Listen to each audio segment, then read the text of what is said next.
3 slab cakes, and maraming pasensya dahil mababagot ka talaga sa paglalagay ng wafer paper. Kaya ipapakita ko kung paano ko ginawa to. Unahin na natin itong vanilla chiffon cake. Look at that. Syempre gamit natin dyan ay Pilmico cake flour. Pilmico flour lang ang gamit natin sa lahat ng ating mga cake. Ito yung regular size ng slab cake natin, 4x4x20. For our filling, naglalagay tayo ng yema sauce filling and manipis na whipped cream frosting. Next is mocha chiffon cake. Ang size naman ng ating cake ay 4x4x12. Ito ang mini slab cake natin, and then para sa ating filling, yung yema sauce na ginagamit natin sa vanilla chiffon ay naglalagay lang tayo ng coffee powder dito. Perfect na perfect talaga ito para sa mocha chiffon. Naglalagay rin tayo ng whipped cream frosting na may mocha flavor it. So kapag kulang pa yung height natin, syempre nag-a-add pa rin tayo para ma-achieve natin yung 4 inches height. Okay, our last cake is moist chocolate cake naman. Para sa moist chocolate cake, gumagamit tayo ng choco fudge icing para sa ating filling. Sobrang sarap nito, para siyang chocolate ganache. Sobrang chocolatey.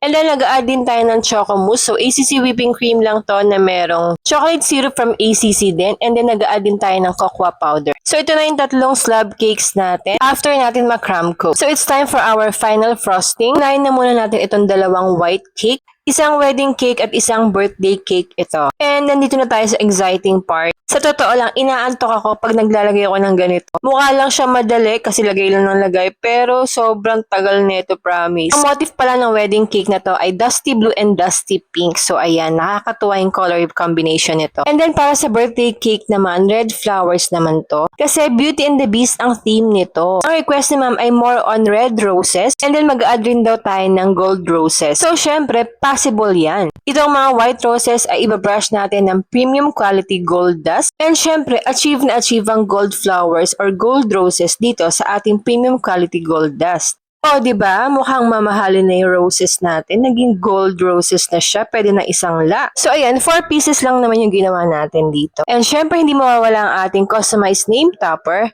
And then, meron din pala tong 2 dozen na cupcakes na kasama. Para naman sa ating last cake, red kung red talaga to kasi red base yung ating cake and then red flowers and then meron din tong red na candles. Ang gaganda ng mga flowers ko, diba? Ilalagay ko na lang ang link kung saan kayo pwede makabilin to. So ayan, sana nagustuhan ninyo ang ating tatlong slab cakes. Kung gusto mo rin ng ganitong cakes, mag-message lang kayo sa ating page.